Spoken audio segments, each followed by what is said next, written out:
video para senior itu kenapa sih sering sekali muncul di beranda-beranda YouTube? Ternyata ada rahasianya, teman-teman. Nah, pada video kali ini kita akan bongkar bersama-sama rahasia video kita agar selalu muncul di beranda-beranda YouTube. Namun demikian, sebelum kita mulai, silahkan dibantu untuk memberikan semangat kepada saya agar semakin semangat membuat video-video sejenis dengan cara klik tombol like, subscribe, dan komennya dong.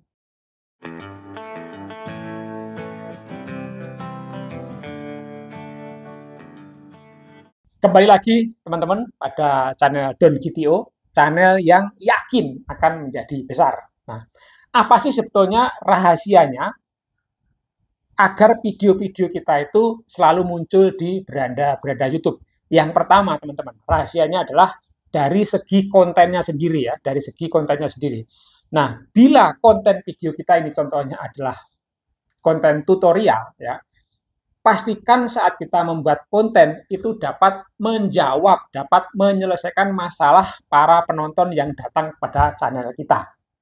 Nah, bila contohnya kontennya adalah hiburan atau komedi, pastikan para penonton itu merasa happy dan puas saat menonton video kita, saat menemukan channel YouTube kita. Jadi intinya adalah fokus pada penonton agar penonton kita itu merasa puas setelah melihat channel YouTube kita. Nah, itu teman-teman. Begitu juga dengan ini. Kita harus fokus pada satu pembahasan. Jangan campur aduk saat kita membuat video. Ada konten komedi, ada konten tutorial, ada konten kesehatan, ada konten motivasi, dan sebagainya. Akhirnya algoritma YouTube bingung. Dia akan merekomendasikan ke penonton siapa. Mau merekomendasikan tutorial yang mana, mau merekomendasikan komedi yang mana, merekomendasikan hiburan yang mana, atau inspirasi atau yang mana, atau semacamnya. Maka itu bingung si algoritma itu. Artinya maka kita harus fokus pada satu konten terhadap channel kita. Kita fokusnya di mana? Kita kuatnya di mana? Nah, terkait dengan itu kita makanya saat kita membuat konten sesuaikan dengan minat kita, bakat kita. Jadi saat kita membuat konten itu kita tidak akan merasa terbebani.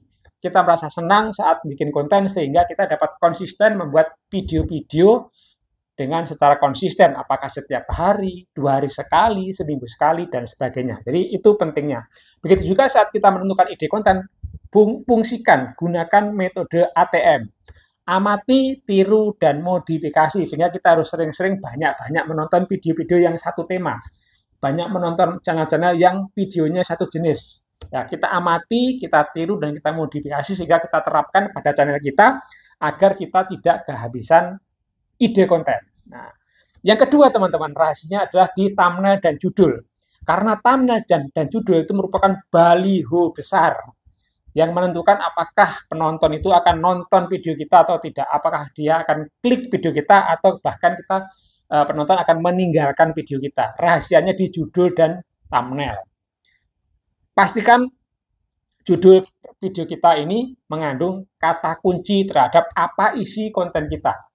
Bagaimana caranya membuat kata kunci dan menentukan kata kunci dan judul terhadap video kita? Saya sudah membuat khusus satu video. Teman-teman bisa lihat setelah menonton video ini tentunya ya. Begitu juga dengan thumbnail. Thumbnail kita jangan pernah mengandung namanya kekerasan ya. Jangan pernah thumbnail kita mengandung ujaran kebencian.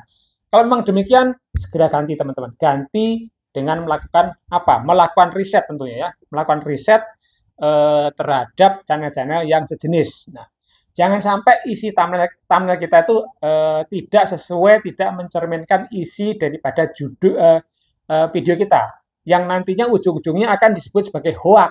Akhirnya penonton akan kapok datang ke channel kita. Nah, itu ya. Jadi, begitu juga dengan saat kita membuat thumbnail, gunakan tanda-tanda yang menguatkan atau yang menegaskan terhadap isi video itu. Caranya gimana? Mungkin pakai tanda seru, mungkin pakai tanda panah, dan sebagainya. Itu adalah untuk menguatkan daripada isi video kita. Yang ketiga, teman-teman, jika kita harus melakukan optimasi setting terhadap channel kita dan SEO video kita. Nah, setting channel kita harus kita channel kita harus kita setting deskripsinya mencerminkan apa yang akan kita bahas, tuliskan teks sesuatu topik dengan channel kita.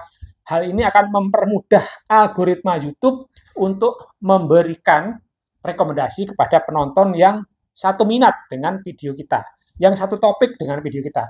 Begitu juga kita harus setting video kita. Saat kita upload, kita harus setting terutama SEO-nya, deskripsinya, thumbnail-nya, tag-nya, hashtag-nya, kita harus sesuaikan dengan video kita sehingga algoritma YouTube dengan mudah mengenali video kita dan akan merekomendasikan kepada penonton yang tepat. Merekomendasikan kepada penonton yang tepat terhadap video kita maupun terhadap channel kita. Nah, yang keempat, teman-teman, interaksi, ya, interaksi. Jadi parameter algoritma YouTube itu melihat video kita bagus atau tidak karena adanya interaksi dari para penonton. Banyaknya like, banyaknya komen, banyaknya share, banyaknya tanda jempol, itu akan memberikan rekomendasi YouTube yang tepat. Nah, ketika kita ada yang komen, itu harus dijawab, teman-teman, harus segera dijawab. Terutama jawablah yang jawabannya adalah memancing agar si penonton itu akan menjawab kembali komen kita, jawaban kita. Jadi terjadi saling interaksi. Jadi penonton kita dan kita terjadi interaksi yang mengakibatkan video kita akan banyak interaksinya. Ada banyak jempolnya, ada banyak komennya, sehingga rekomendasi YouTube akan dengan senang hati merekomendasikan kepada penonton yang tepat di beranda YouTube kita tentunya. Dan yang terakhir, teman-teman, pancing rekomendasi tersebut, ya, pancing rekomendasi tersebut. Kalau video kita yang kita upload dalam kurun waktu 2 jam pertama itu sedikit penontonnya, ya, sedikit penontonnya, sedikit yang menonton, sedikit interaksinya, ini akan sulit direkomendasikan YouTube, teman-teman. Akan sulit direkomendasikan YouTube di beranda-beranda YouTube. Makanya kita harus pancing, ya, pancing rekomendasi itu dengan kalau memang video kita belum ramai, belum banyak penontonnya, pancing video kita dengan ditonton menggunakan akun cadangan, ya.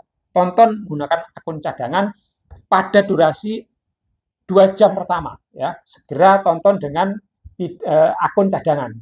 Ya, kan pasti kita punya YouTube itu gak cuma satu kan. Kita juga punya akun utama, begitu juga kita juga punya akun cadangan. Nah, saat nonton dengan menggunakan akun cadangan itu selingin dengan nonton video channel-channel besar. Channel yang satu tema, ya, sehingga nanti kita juga akan kalau kita samakan, kalau kita buka Google, buka Facebook, buka apapun itu, kalau kita nonton video apapun, nanti dalam waktu dekat dia akan direkomendasikan video yang sama. Kita akan dalam waktu dekat akan dikirimkan bahasan yang sama dengan video kita, teman-teman. Maka pancing dengan rekomendasi YouTube, ya. Jadi itu juga kita sebut sebagai kolaborasi video, teman-teman. Kita melakukan kolaborasi video antara video kita dengan video-video yang satu tema, yang video-videonya channel-channel yang sudah besar. Jadi kita kolaborasi dengan video yang sejenis, begitu juga dengan kolaborasi dengan channel yang sejenis. Itu, teman-teman. Mudah-mudahan trik itu menjadikan video kita juga ikut-ikutan saling muncul di beranda-beranda YouTube para penonton YouTube yang sesuai minat topiknya dengan channel kita. Mudah-mudahan bermanfaat. Silakan dibantu untuk klik tombol like, subscribe, share, dan komennya. Saya pamit undur diri. Assalamualaikum warahmatullahi wabarakatuh. Sampai jumpa pada video-video selanjutnya.